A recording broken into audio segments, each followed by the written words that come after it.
Hello all, we're back in the dungeon. Today we're going to be covering the Sparkle Minnow pattern. Pattern that's been around for a while. Stupid popular here on the bow. And always producing fish, big fish, small fish, brown trout, rainbows, and everything in between. I've been fishing these for quite a few years now, but I've always noticed tying this pattern that it can get rather expensive. I mean, these days, like pack of sparkle brushes is about $4 shy of 30 bucks, and you know, you tie up a dozen of those and it adds up real quick. So today we're going to be tying what I'm going to call my version of the Sparkle Minnow, and hopefully you guys can get a couple things out of this and tie some up for yourself. So here we go. So first things first, we're going to start with a size 2 1710 Daiichi and a 7/32 matte black tungsten bead. You can't see that at all, but don't worry, you'll see it when it gets in the vise. So yeah, there we go, dealing with that bad boy. Next step here, we're going to tie some black thread down the base. I do black, but it doesn't really matter. You just got to make sure that your thread is always matching the front of the bead. So we've got our base down there. We're going to be doing two different colors of marabou on this. We're going to do a burnt orange on the top and a cream on the bottom.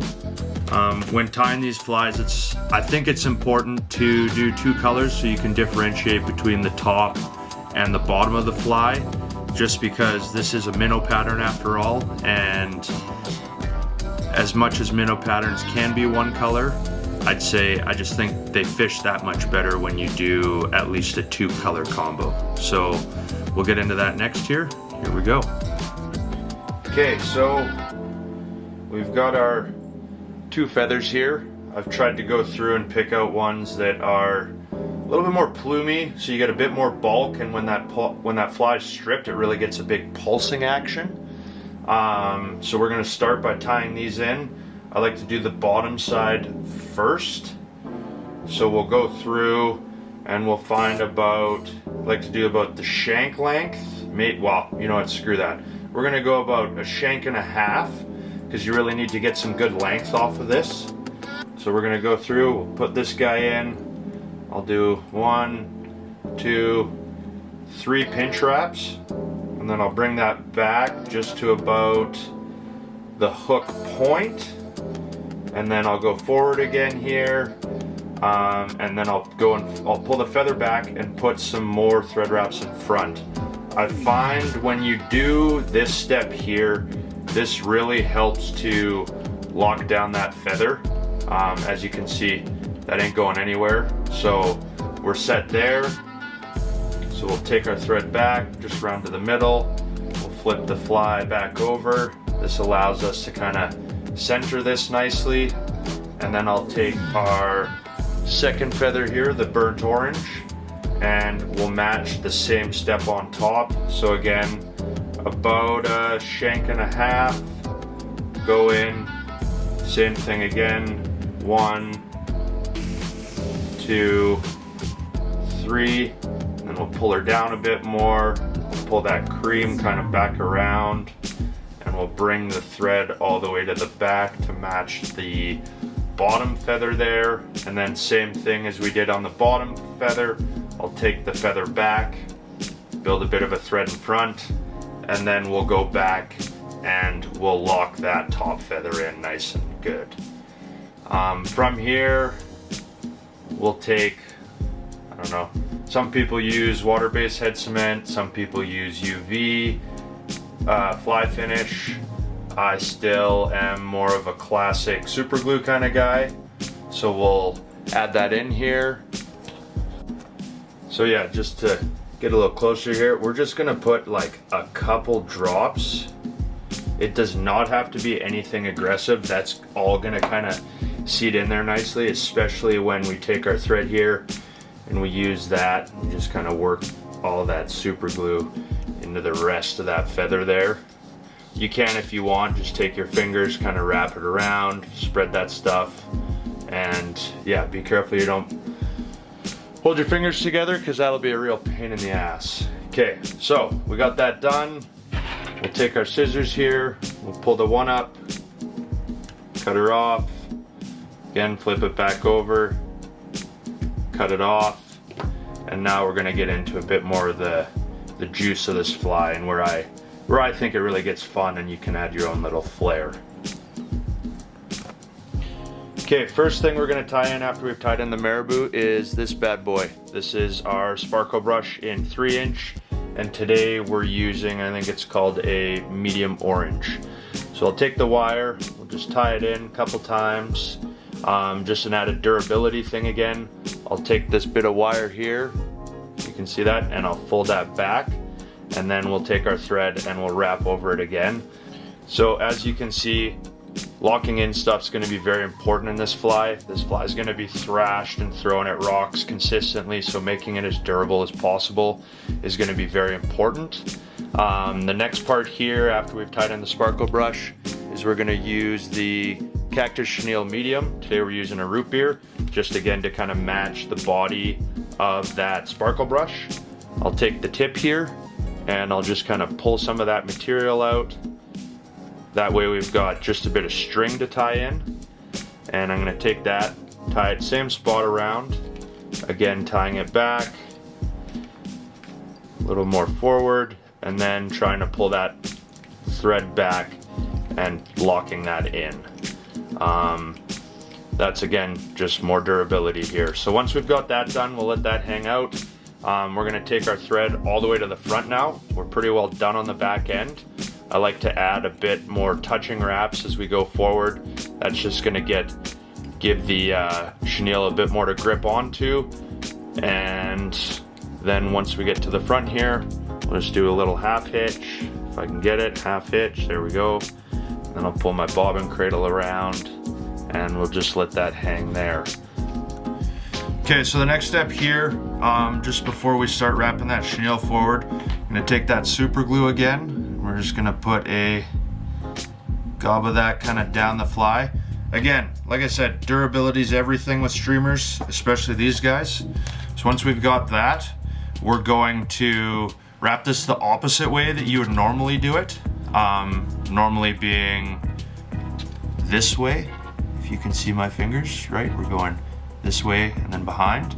So today we're actually gonna go from behind and in front. This is where it's super handy to have a revolution vise, but you know what, if you don't, you just have to pass it around. So yeah, we're just gonna wrap this forward, not really worrying about preening out materials or anything. This is just really adding a lot of bulk to the fly for us. We just wanna make sure we get a lot of it on there. Just working that stuff all the way to the front. And this part here, it's really important, I think, to get that cactus chenille right locked into the front. So I'll take it and I'll pull down and you can see that stuff kind of pop in. Then we'll take the thread, I'll wrap it around a couple times, get that going.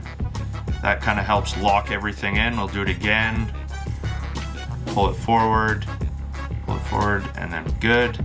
Again, one more half hitch here. And now is the fun part. We're going to take our sparkle brush. We're gonna wrap that the opposite way that we just tied our cactus chenille in. So in this one, we're gonna go in the front first. And these ones here, this is gonna be exactly like when you're tying a woolly bugger. So you're gonna kind of do spread wraps apart, making sure to keep that sparkle brush always facing backwards if you can. That's just gonna allow everything to kind of go the way we want. The cool thing with this too, I found, is when you use the cactus chenille as the body, it helps prop a lot of that sparkle brush out.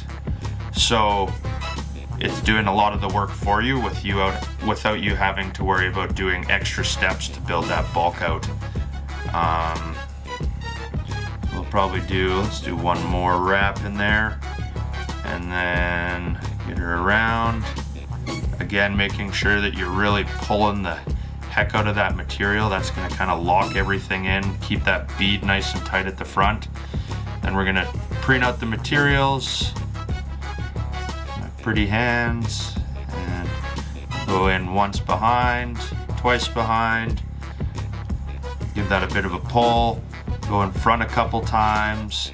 And the thing I like about these two is having pretty thread wraps isn't super important. It may be important for the fly looking good, but functionality wise, it's totally fine, because once you add in either barring or just a black back to this fly, everything comes together and it looks really nice. So we've got that stuff anchored in here. I'll trim that out with my crappy pair of scissors. And I'll just make sure, you gotta be careful when you cut it, you do get that gnarled part of the brush. So we'll do a couple more thread wraps. It's looking pretty enough. And then whip finish. I like to do 2 whip finishes, 3 the first time, and then we'll go in and we'll do 2 on the second one. And then before I pull this tight, I'll take that super glue again. I'm using some like hardware store super glue today, but I would highly recommend going into the shop and grabbing some of that Zap-A-Gap. And yeah, so what we're gonna do, we'll just take some of that super glue, just a little tiny drop. Try not to grab too many of the materials. We'll pull that tight, and then what that's gonna do, that's just gonna soak in. And then just like that, we are lickety split done with the tying part of this.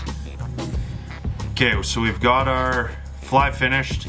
Now we're gonna color it in here. I've got just a black permanent marker today. Like I said, some people will bar their flies. I find with these ones, going on that theme of trying to keep it looking like a fry or a minnow, I'm just gonna color the back down. So we'll kind of preen everything back, pinching it, and then I just like to drag the marker back, making sure that it's kind of wider at the front.